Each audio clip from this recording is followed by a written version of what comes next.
Good morning बच्चों। चलिए आज हम लोग क्या बात करेंगे क्लास 11 में। पिछली वीडियो हम लोगों ने क्या पढ़ लिया था, मोलरता और मोलरता, ठीक है, और उनके रिलेशन के बारे में पढ़ा था और कुछ स्पेशल कंडीशन है जो परसेंटेज वाले सवाल है उसके बारे में भी पढ़ लिए थे, ठीक है। उस सवाल हमने कुछ दिए भी थे, उन सवालों को सॉल्व कर लेना, ठीक है। आज बस हम एक थोड़ा सा टॉपिक नॉर्मलता लेके समझा दे रहे हैं, क्योंकि नॉर्मलता जब कंप्लीट हो जाएगी तो एक साथ फिर हम लोग इसके कम से कम 15 से 20 न्यूमेरिकल जिनकी क्वालिटी भी अच्छी होगी और अलग अलग टाइप की करेंगे, ठीक, ताकि उससे आपको आसानी हो जाए थोड़ा सवाल लगाने में। तो आज हम लोग किसके बारे में पढ़ेंगे, नॉर्मलता के बारे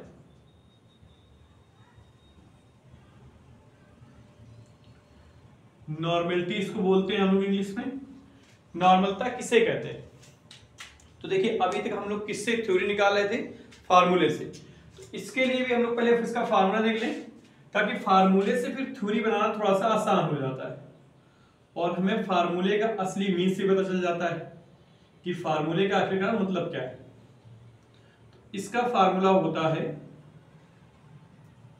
पदार्थ की मात्रा, या हम कह सकते हैं विलेय की मात्रा बटे, इसमें अणुभार की जगह पे क्या होता है, तुल्यांकी भार, ठीक है। एक नया वर्ड दिख रहा है, अभी समझेंगे ये क्या है। और इसके बाद गुणे में इसके क्या होता है, विलयन का आयतन लीटर में, ठीक है। तो यहां से आपको एक बात तो याद आ गई होगी कि सेम यही विलयन जैसे आयतन लीटर में है, सेम इसी तरीके से मोलरता में था, वहां भी विलयन आयतन लीटर में है। तो कहीं ना कहीं इसका सबसे ज्यादा संबंध हमें मोलरता से मिलता हुआ दिखाई दे रहा है। यानी जब इसकी थ्योरी में अप्लाई करेंगे तो हम स्टार्टिंग किससे करेंगे, किसी विलयन के 1000 ml में घुले हुए विलेय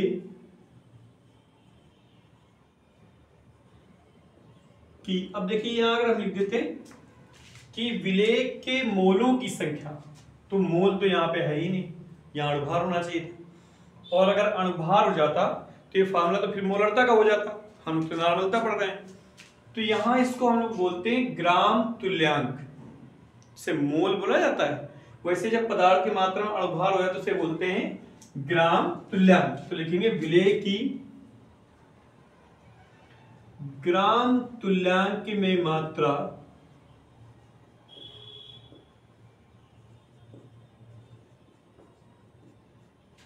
उसकी क्या कहलाती है, नॉर्मलता। थ्योरी वही है, कोई डिफरेंस नहीं है, हर बार विलेय ही घुल रहा है, बस घुलने की जो क्वांटिटी है वो किस रूप में है इसके अनुसार कल थ्योरियां बदल रही हैं, ठीक है। मोलरता में यहां पे क्या था, विलेय के मोलों की संख्या घुली थी। नॉर्मलता में क्या है, विलेय के ग्राम तुल्यांक की मात्रा घुली हुई थी। क्योंकि यहाँ पे क्या आ गया है, तुल्यांक की बात, ठीक है। तो फार्मूले का आपको थोड़ा मतलब समझ में आ गया होगा कि ये मात्रा है जिसमें घोली गई है, यानी विलयन के 1000 में, यानी 1 लीटर में घुले हुए, ये विलेय की कंडीशन है जो ग्राम तुल्यांक में दे रखी, ठीक है। चलिए अब हम लोग, ये तो थ्योरी हो गई, इसका मात्रक भी ग्राम तुल्यांक प्रति लीटर होता है, या इसको हम लोग कैपिटल एन से बोझा तुमने लिखा देखा होगा, ठीक है। अब हम लोग थोड़ा सा तुल्यांकी भार के बारे में समझ लेते हैं, क्योंकि ये थोड़ा नया टॉपिक भी है और थोड़ा बच्चों को दिक्कत भी देता है, खासकर उनको जिनका बेस कमजोर होता है। क्योंकि जिसका बेस अच्छा नहीं होगा वो तुल्यांकी भार नहीं निकाल पाएगा, उसके लिए समस्या है, ठीक है। तो तुल्यांकी भार का जो रियल फार्मूला होता है वो होता है अणुभार और बटे, या तो आप उसको संयोजकता बोल दें, ठीक है, या उसी को आप भास्मिकता कह दें, या क्षारीयता कह सकते हैं, या उसी को आप अम्लीयता कह दें, ठीक है। तो इनमें से कोई भी वर्ड अणुभार बटे संयोजकता, भास्मिकता या अम्लीयता इनमें से किसी भी एक का अणुभार में अगर आप भाग दे देते हैं तो हमें तुल्यांकी भार प्राप्त हो जाता है। कई बार ये भी देखा गया है कि अणुभार और तुल्यांकी भार बराबर होते हैं। अभी हम देखेंगे कौन सी कंडीशन में। तो वहां जायज सी बात है, इनका मान कहीं ना कहीं एक आ रहा होगा। जब एक आ जाएगा तो इसका भाग देने का कोई मतलब होगा नहीं, तो दोनों की वैल्यू बराबर आ जाएगी। तो यहाँ हम लोग संयोजकता को मान के चलेंगे। अब संयोजकता निकाली कैसे जाती है उसका भी तरीका थोड़ा देख लीजिए।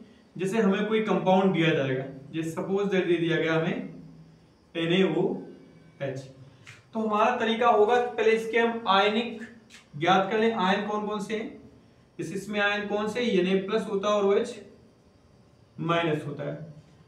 वैसे संयोजकता जो होती है वो हाईएस्ट नंबर ऑफ आयन होती है, लेकिन यहाँ दोनों के नंबर बराबर ही, प्लस भी एक ही माइनस भी एक ही, तो इसकी संयोजकता कितनी आ जाएगी, 1। ठीक है। तो ऐसी कंडीशन में अगर NaOH की हम बात करते हैं तो वहां पे हमें समझना चाहिए कि तुल्यांकी भार ही क्या कहलाता है, अणुभार। ठीक है। जैसे HCl, इसकी कंडीशन में हम देखेंगे तो क्या होता है, H+ और Cl-। तो यहां भी कोई हाईएस्ट नंबर में नहीं दिख रहा है, आयन दोनों समान है, एक एक, तो इसका भी क्या आ जाएगा, वैलेंसी या संयोजकता कितनी आ जाएगी, 1। लेकिन जैसे हम ऐसा कोई कंपाउंड लेते हैं जैसे Na2CO3, तो इसमें हमें देखने को मिलता है कि Na पे तो +1 चार्ज होता है, लेकिन CO3 पे डबल- चार्ज होते हैं। ठीक है। बैलेंस के लिए आप 2 यहाँ 2 लगा तो प्लस भी 2 ही हो गए, तो हाईएस्ट नंबर ऑफ आयन कितने हो गए, 2, यानी 2 से ज्यादा आयन किसी में नहीं। ठीक है। तो इसकी संयोजकता कितनी आ जाएगी, 2। इसी प्रकार से अगर आप Sp(PO4) ले लें तो यहां भी हम देखेंगे कि H तो प्लस होता है, लेकिन PO4 पे ट्रिपल- होते हैं, और यहाँ 3 का मल्टीपल कराओगे बैलेंस करने में तो आयन प्लस भी 3 ही हो गए, तो यहाँ हाईएस्ट नंबर ऑफ आयन कितने हो गए, 3। तो इसकी संयोजकता कितनी हो गई, 3। जैसे CaCO3, इसको आप तोड़ेंगे तो Ca पे डबल+ चार्ज और CO3- पे भी डबल- चार्ज। तो यहां भी हमें देखने को क्या मिल रहा है कि दोनों पे जो ion highest number of ion कितने हैं, वो 2। ठीक है। तो इससे अब आपको समझ में आ गया होगा। अब हमने ये क्यों कहा था कि जिसका बेस कमजोर है उसे निकालने में समस्या आती है, क्योंकि बेस का मतलब कुछ बच्चों को ये आयन नहीं पता होते। ठीक है। तो जब आयन नहीं पता होंगे तो आप इसको आयन में तोड़ नहीं पाएंगे, और जब आयन में तोड़ नहीं पाएंगे तो आपको संयोजकता निकालना नहीं आएगा। ठीक है। तो आपको आयन में तोड़ना कम से कम आना चाहिए, इसके बाद आप आसानी से नंबर ऑफ आयन से संयोजकता निकाल सकते हैं। ठीक है। तो इसके एक बार कुछ करके नोट कर लीजिए, फिर हम इसके कुछ न्यूमेरिकल लेके उसकी सॉल्विंग कराते हैं। ठीक है। तो और समझ में आएगा। चलिए इसको मिटा दे रहे हैं, ठीक है, फार्मूला ऊपर लिखा रहेगा, और एक तुल्यांकी भार हम लोग बाद में लिख लेंगे, या साइड में लिख लेते हैं ताकि याद बना रहे आपको।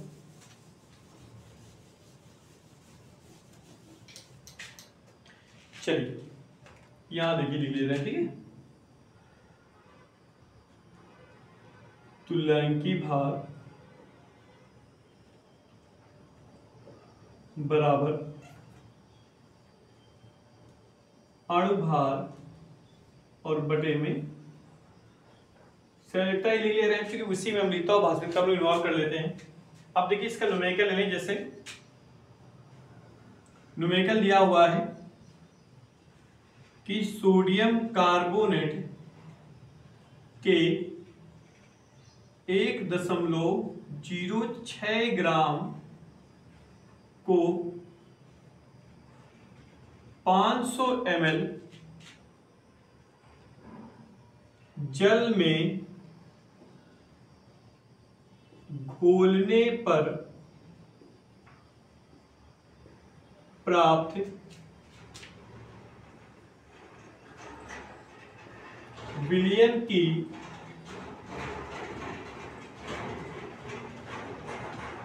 नॉर्मलता की गणना कीजिए। ठीक है। गणना कीजिए। तो सबसे पहला हमारे पास पॉइंट यही आता है कि हम पहले तुल्यांकी भार को निकाल लें। ठीक है। तो हम पहले अणुभार लिख लेंगे इसका। तो अणुभार देखिए जब हम निकालेंगे तो फार्मूला क्या है, Na2CO3, और अणुभार निकालना हमने सिखाया है। Na का कितना होता है 23 यानी 23, तो कितना आ जाएगा 46, C का 12 हो गया, ये 16 होता है तो 48 आ जाएगा, इसका 3 का मल्टीपल कराएंगे आप, टोटल आएगा 106 यानी 106। ठीक है, अब हमें क्या निकालना है, तुल्यांकी भार। तो हम जानते हैं तुल्यांकी भार बराबर क्या होता है, अणुभार और बटे में हमारे पास क्या होती है, संयोजकता। तो अणुभार हमारे पास कितना आ गया है 106, और संयोजकता हम जानते हैं कि Na2CO3। अभी हमने इसका किया भी था, तो ये आप लोग तुरंत कर लिया करें, ज्यादा अच्छा रहेगा। Na प्लस और CO3 पे डबल माइनस, तो कितनी संयोजकता आ गई इसकी 2। तो तुल्यांकी भार हमें कितना प्राप्त हो गया 53।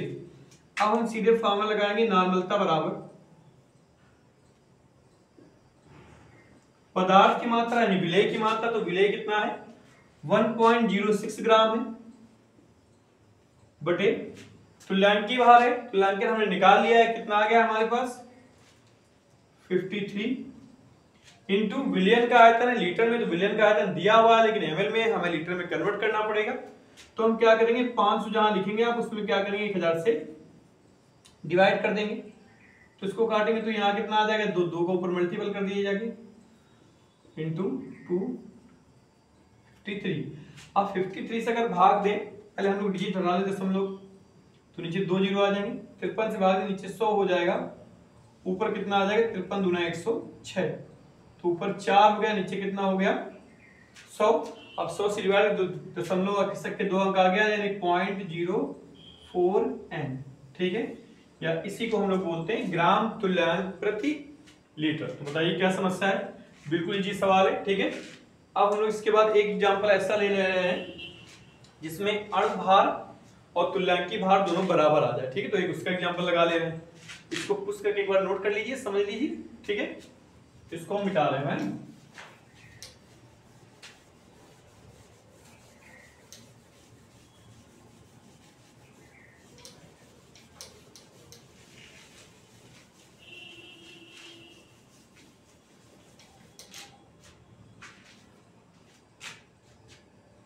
चलिए अगला एग्जांपल देखिए यार, हमने कौन सा देखा था, हाइड्रोक्लोरिक अम्ल सोडियम हाइड्रोक्साइड, जिनकी संयोजकता 1 थी। तो हाइड्रोक्लोरिक अम्ल का एग्जांपल ये ले रहे हैं, जैसे 7.3 ग्राम हाइड्रोक्लोरिक अम्ल को 250 ml जल में मिश्रित करने पर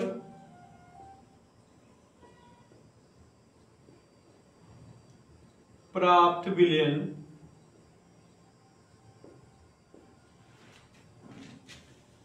की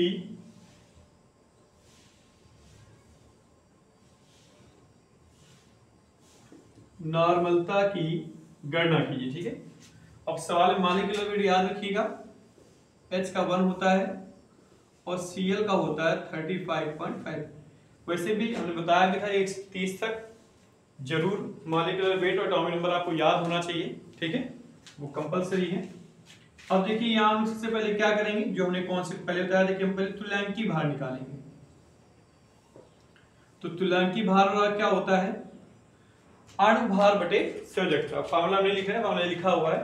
तो अणुभार आप निकालेंगे अगर HCl का, तो H का 1 है, Cl का 35.5, टोटल कितना आ जाएगा 36.5 बटे संयोजकता। जब हम देखेंगे तो हमने देखा कि HCl यानी कि H पे +1 है, Cl पे -1 है, हाईएस्ट नंबर ऑफ आयन कितने 1, तो यहाँ पे 1 से भाग देंगे तो कोई फर्क नहीं पड़ेगा, 36.5 ही हमारे पास तुल्यांकी भार आ जाएगा। तो यहाँ देखिए वही कंडीशन लागू हो गई है कि अणुभार और तुल्यांकी भार दोनों कैसे सेम है। आगे की प्रक्रिया हम लोग कर लेते हैं। नॉर्मलता बराबर फार्मूला क्या होता है, पदार्थ की मात्रा या विलेय की मात्रा कितनी है 7.3 ग्राम बटे अणुभार या तुल्यांकी भार, तो हमने कितना निकाल लिया है, अणुभार के बराबर आ गया है 56.5 इंटू विलियन का आयतन लीटर में, यहाँ ml में दिया हुआ है, तो 250 बटे लीटर में लिए हम लोग क्या करते हैं 1000 से डिवाइड करते हैं, कितना आ जाएगा 4 ऊपर चला जाएगा, तो 7.3 4/36.5। दशमलव इसके हटा दीजिए जरा, ये हट जाएंगे इसके दशमलव, तो 73 × 4। ठीक है, अब अगर इससे आप डिवाइड दें इसके साथ तो दशमलव का लगा लेंगे तो यहाँ 0 आ जाएगा, तो दशमलव 2 बार चला जाएगा। ठीक है, क्योंकि 5 × 10 और 36 × 72 13 730 हो जाएगा, दशमलव 2 बार में डिवाइड हो जाएगा। दशमलव 2 बार का इसका गुणा इसमें करा दोगे तो कितना आ जाएगा, 0.8 N। ठीक है, ये हमारे पास नॉर्मलता प्राप्त हो गई। ठीक है, तो आज हम लोग मोलरता, नॉर्मलता और मोलरता तीन फार्मूले को क्रॉस कर चुके हैं। अब अगला जो वीडियो बनेगा उसमें इन तीनों के जैसे न्यूमेरिकल भी हो सकते हैं, जितने भी न्यूमेरिकल टफ से टफ मिल जाएंगे या आप जो कमेंट से भेज देंगे वो सारे न्यूमेरिकल 1 2 3 वीडियो जितने वीडियो में बनेंगे सारे न्यूमेरिकलों को मिला के ही वीडियो बनाएंगे, ताकि इनसे जुड़ा हुआ कोई भी ना न्यूमेरिकल छूटे, ना ही कोई ऐसा टाइप छूटे जो आप आगे कर ना पाए। ठीक है, क्योंकि इंपॉर्टेंट बेसिक है, फर्स्ट ईयर से लेकर इंटर तक काम आता है। ठीक है, आज के लिए बस इतना ही, मिलेंगे अब नेक्स्ट वीडियो में। ठीक है।